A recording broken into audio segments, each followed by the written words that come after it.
अस्सलाम वालेकुम। मैं हूं राशिद खान एडवोकेट और आप देख रहे हैं मेरा यूट्यूब चैनल। आज की इस वीडियो में हम बहुत इम्पोर्टेंट टॉपिक को डिस्कस कर रहे हैं और वो टॉपिक है गिफ्ट यानी हिबा के बारे में। आज हमने जानना है कि गिफ्ट क्या है, कौन सा कानून इस पे लागू होता है और गिफ्ट कितनी किस्म का होता है। इस्लामिक आइडियोलॉजी के मुताबिक गिफ्ट किस तरह किया जाता है और जो इसका जो अपना एक्ट है English law transfer of property act जो है, इसके अंडर गिफ्ट कैसे किया जाता है और उसकी कानूनी हैसियत क्या है, ये सारी बातें हम जानेंगे आज की इस वीडियो में। अपनी वीडियो की तरफ बढ़ने से पहले तमाम दोस्तों से ये रिक्वेस्ट है कि काइंडली आप चैनल को सब्सक्राइब करें और वीडियो को एंड तक ज़रूर देखें ताकि आज की ये मालूमाती वीडियो आपको आखिर तक जो है समझ आ जाए और गिफ्ट करते वक्त या गिफ्ट लेते वक्त, हिबा करते वक्त या हिबा लेते वक्त आपको किसी किस्म का भी कोई प्रॉब्लम ना हो। चलते हैं अपनी वीडियो की तरफ। हिबा को डील करता है ट्रांसफ़र ऑफ प्रॉपर्टी एक्ट की सेक्शन 122 और 123। हिबा का मतलब ये है कि जब कोई शख्स अपनी प्रॉपर्टी वो मूवेबल हो या इमूवेबल हो, यानी मनकूला या गैर मनकूला प्रॉपर्टी को, जायदाद को वो किसी शख्स को देता है और उसके बदले में उसको कुछ नहीं चाहिए होता, वो किसी लव, किसी अफेक्शन की वजह से अपनी प्रॉपर्टी मूवेबल या इमूवेबल किसी शख्स को ट्रांसफ़र करता है, तो इसको कहते हैं हिबा। और इसको दूसरे अल्फाज में तमलीक भी कहा जाता है, जो कि शरी वरसा को की जाती है। हिबा की जो तारीफ है वो ये है कि gift is transfer of certain existing movable और immovable property made voluntarily and without consideration by one person called the donor to another called the donee and accepted by or on behalf of the donee। अभी हमने transfer of property act के मुताबिक जो gift है इसकी definition पढ़ी और इसकी डिफिनीशन यही कहती है कि जब कोई शख्स यानी डोनर अपनी प्रॉपर्टी मूवेबल या इमूवेबल प्रॉपर्टी किसी दूसरे शख्स के नाम ट्रांसफ़र करता है बमाए कब्ज़ा या इंतकाल, और उसको जिसको ये ट्रांसफ़र करता है उसको कहते हैं डोनी। यानी डोनर अपनी प्रॉपर्टी किसी डोनी को जब ट्रांसफ़र करता है विदाउट एनी कंसिडरेशन, यानी इसमें कोई कंसिडरेशन शामिल नहीं है, नेमल बदल शामिल नहीं है, पैसा नहीं चाहिए, जायदाद नहीं चाहिए, जेवरात नहीं चाहिए, बस वो उसने फ्री ऑफ कास्ट जो है वो प्रॉपर्टी ट्रांसफ़र कर दी है डोनी को। तो ये जो सारी चीज़ें हैं ये मिलकर गिफ्ट बनाती हैं।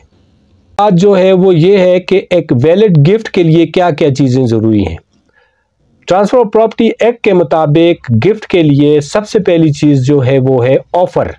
यानी कोई डोनर जब अपनी प्रॉपर्टी को गिफ्ट करना चाहता है तो वो इसकी ऑफ़र देगा उस शख्स को कि जिसको वो गिफ्ट कर रहा है। और दूसरे नंबर पर इंपॉर्टेंट चीज़ गिफ्ट में है वो है एक्सेप्टेंस, यानी जो डोनी है इस ऑफ़र को एक्सेप्ट करेगा। और तीसरी जो है important transfer of property act के अंडर इंग्रेडिएंट गिफ्ट का वो है कब्ज़ा की मुंतकिली, यानी ऑफ़र, एक्सेप्टेंस और डिलीवरी ऑफ पोजेशन। ये तीन किस्म के जो इंग्रेडिएंट हैं वो गिफ्ट के अंदर होने इंतहाई ज़रूरी है। हम जानते हैं कि जी गिफ्ट के लिए कौन कौन से एसेंशियल्स हैं जो कि गिफ्ट करते वक्त एसेंशियल एलिमेंट्स का होना इंतहाई ज़रूरी है। तो पहले नंबर पर जो है वो पार्टियों का होना ज़रूरी है, यानी डोनर और डोनी का मौजूद होना ज़रूरी है।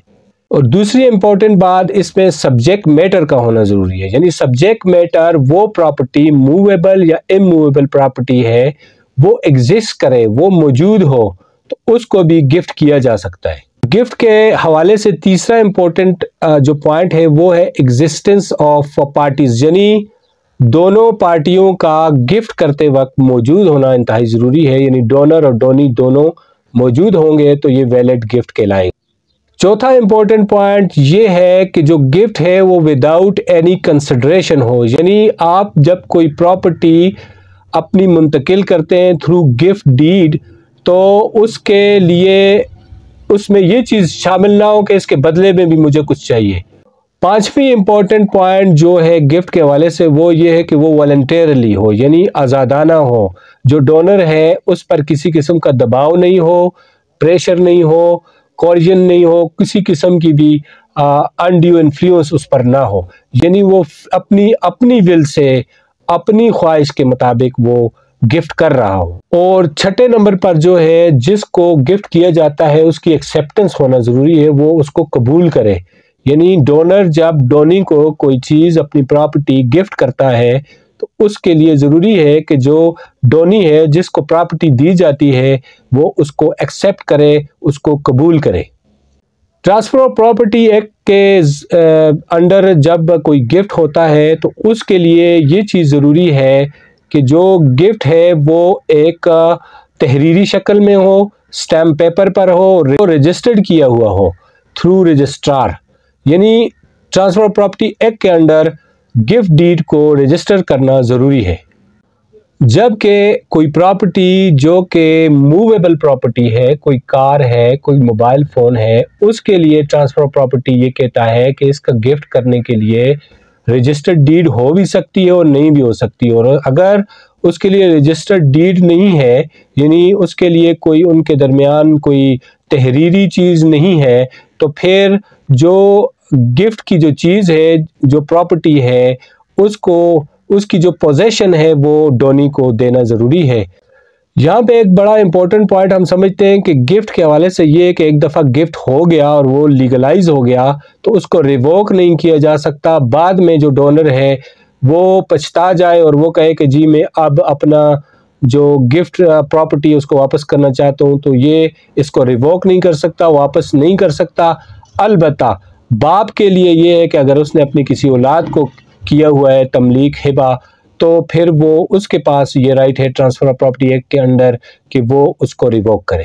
लेकिन इसके साथ साथ ये बात भी समझना इंतहाई ज़रूरी है कि अगर गिफ्ट फ्रॉड से, मिस रिप्रेजेंटेशन की वजह से, किसी दबाव की वजह से किया गया हो और डोनर इन तमाम चीज़ों के अंडर रहकर उसने ये बात साबित कर दी, तो फिर गिफ्ट जो है वो रिवोक भी हो सकता है।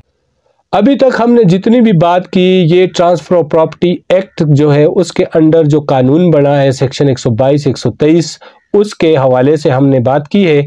अभी हम ज़रा बात करते हैं कि इस्लामिक लॉ इस हवाले से क्या कहता है। इस्लामिक लॉ के मुताबिक गिफ्ट के वही 3 इंग्रेडिएंट्स है, यानी ऑफर, एक्सेप्टेंस और डिलीवरी ऑफ पोजेशन। तो इस्लामिक लॉ और ट्रांसफ़र ऑफ प्रॉपर्टी एक्ट में जो फ़र्क आ रहा है वो ये आ रहा है कि जब ट्रांसफ़र ऑफ प्रॉपर्टी एक्ट के अंडर गिफ्ट किया जाएगा तो उसमें डिलीवरी ऑफ पोजेशन जो है प्रॉपर्टी की वो ज़रूरी नहीं होती, जबकि इस्लामिक लॉ के अंदर जब अब खिबा किसी प्रॉपर्टी को किया जाता है तो उसमें उसकी डिलीवरी ऑफ पोजेशन ज़रूरी करार दी गई।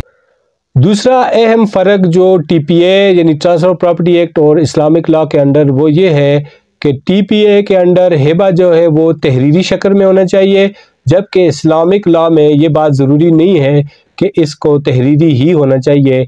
ये तहरीरी भी हो सकता है और ये ओरल भी हो सकता है, ज़ुबानी तौर पर भी हो सकता है। अगला इंपॉर्टेंट पॉइंट समझने का ये है कि इस्लामिक लॉ के अंडर जो फ्यूचर प्रॉपर्टी है जो मुस्तकबिल में किसी शख्स को मिलनी है उसका गिफ्ट हो सकता है, जबकि ट्रांसफ़र ऑफ प्रॉपर्टी एक्ट के अंडर जो फ्यूचर में मिलने वाली जायदाद प्रॉपर्टी है उसका गिफ्ट नहीं हो सकता। तो दोस्तों आज की ये सारी वीडियो हमने इस पे बात की गिफ्ट पे, गिफ्ट को जो डील करता है ट्रांसफ़र ऑफ प्रॉपर्टी एक्ट की सेक्शन 122, 123 और उससे लेकर ट्रांसफ़र ऑफ प्रॉपर्टी एक्ट के मुताबिक और इस्लामिक लॉ के मुताबिक, और इनमें जो फ़र्क थोड़ा बहुत आ रहा था उस पे भी हमने डिस्कस की है। और उम्मीद करते हैं कि आज की वीडियो आपके लिए मुफीद साबित हुई होगी, और अगर मुफीद साबित हुई है तो काइंडली वीडियो को लाइक करें, कमेंट करें, चैनल को सब्सक्राइब करें और दोस्तों के साथ शेयर करें ताकि इसी तरह की मालूमाती कानूनी वीडियोस आप तक पहुंचाता रहूं। अपने दोस्त राशिद खान एडवोकेट को आज तक के लिए इजाज़त दीजिए। अल्लाह हाफिज़।